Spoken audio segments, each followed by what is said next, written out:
radiovostok.ch. L'écoquartier des Vergers à Meyrin a vocation à éviter d'être une cité dortoir et se veut cité tout court, ville à part entière. Alors évidemment, il fallait une salle de concert. L'auberge des Vergers, c'est même bien plus que ça. Charles Fréchette, vous en êtes le directeur artistique. Bonjour. Bonjour. Alors, est-ce que vous pourriez nous présenter les différentes facettes de cette auberge mérinoise, en commençant peut-être par le côté auberge au sens classique du terme? Alors, déjà l'auberge, donc c'est un établissement culturel et social. Donc c'est une coopérative à but non lucratif.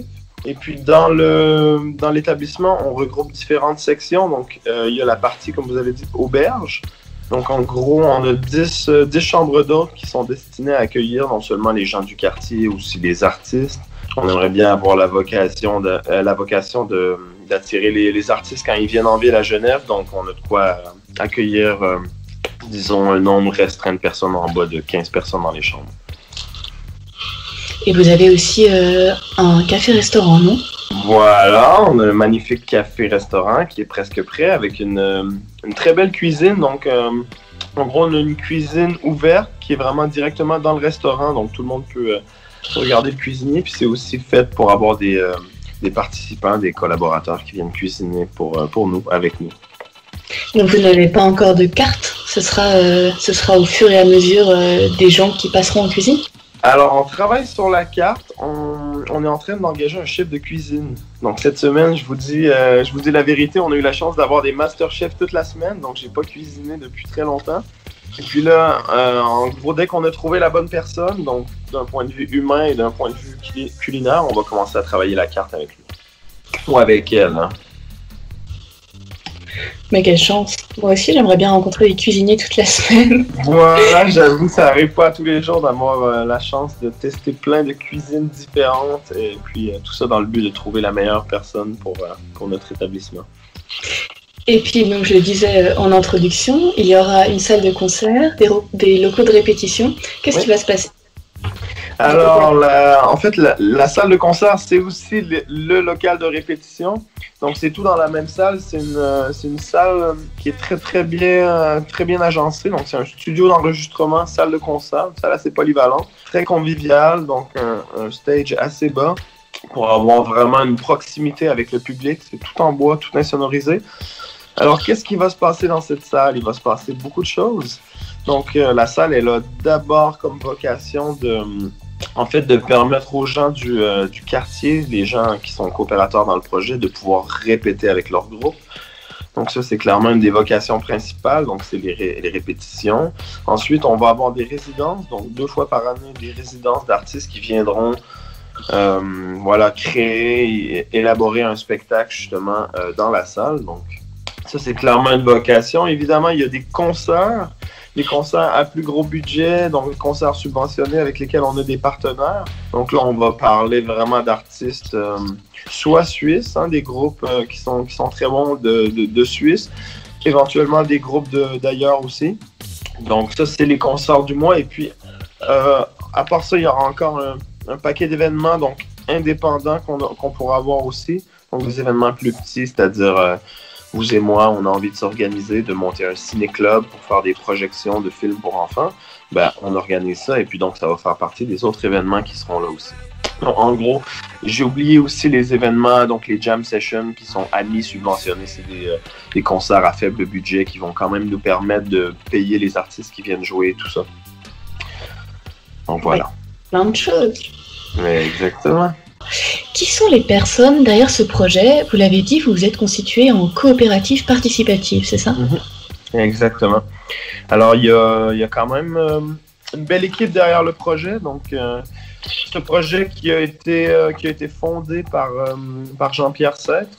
Donc, c'est quelqu'un qui a travaillé énormément dans la culture alternative depuis des années. C'est un ingénieur civil de 78 ans. Et puis, il en a long à raconter sur Genève et toutes les activités qui sont organisées. Donc, ça, c'est le fondateur. Ensuite, on a le président, donc Cyril Royer, qui est architecte, qui travaille à la CODA, mais qui est président avec nous. Ensuite, on a vice-présidente, donc Christine Regard, qui est musicienne violoniste excellente en musique classique et en musique celtique. On a l'aubergiste qu'on a engagé donc il y a une année, c'est Gabriel Cédé qui va tenir le lieu. Ensuite, on a le coordinateur, Timothée Fontelier, donc nouvellement politicien à Genève aussi, dans la vie alternative. Et puis, c'est un médecin à la base, mais il est coordinateur pour nous. On a ensuite la trésorière, Natacha Savadogo, qui fait un excellent job pour nous pour éviter la faillite. Ensuite, on a Olivia Boutet, qui est agronome, ancienne vice-présidente. Et puis, on a notre designer web, qui est Steve Bionnet. Donc, on est 9 personnes entre nous. Et puis, le côté participatif s'étend en dehors de la structure même de l'auberge. Vous êtes en pleine campagne de crowdfunding. Oui. C'est important, ça aussi, pour éviter la faillite. Absolument. Alors, oui, donc les coopérateurs, ils peuvent s'investir. Donc, on propose en ce moment beaucoup de contreparties sur le crowdfunding. Donc, en gros, on fait... le but, c'est juste de tout simplement faire une campagne, faire connaître notre lieu et puis aussi de prévendre, disons, des repas et des forfaits, des trucs comme ça qu'on fait, disons, à très bas prix. Mais c'est juste pour s'assurer aussi un petit débit, évidemment... Au départ, comme ce serait vraiment dommage qu'après autant d'années, ça soit un flop.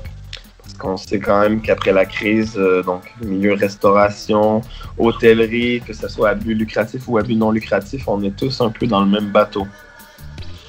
Mais il faut rester optimiste. Si tout se passe bien... Voilà, oui, on est très optimiste.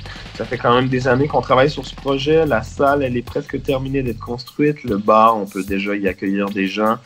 Il manque encore des éléments, hein. Il y a encore des machines qui manquent, des trucs comme ça, mais je veux dire, on est vraiment proche de l'ouverture et puis on est très confiant.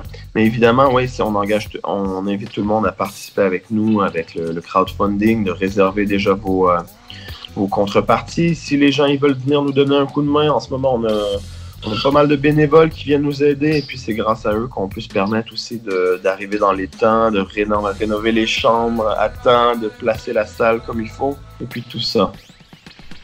Et puis, est-ce qu'il y a déjà des dates de concerts, d'événements à retenir en plus de celles du 1er juillet?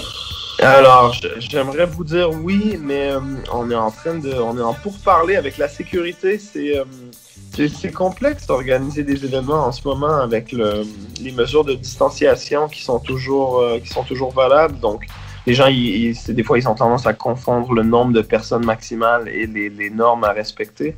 Donc, en ce moment, on est vraiment en attente de confirmation pour démarrer la programmation parce qu'on n'a pas encore conclu exactement l'entente avec la sécurité. Mais ça va pas tarder.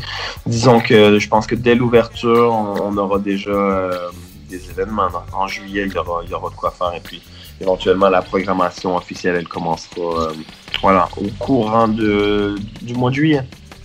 Bah, parfait.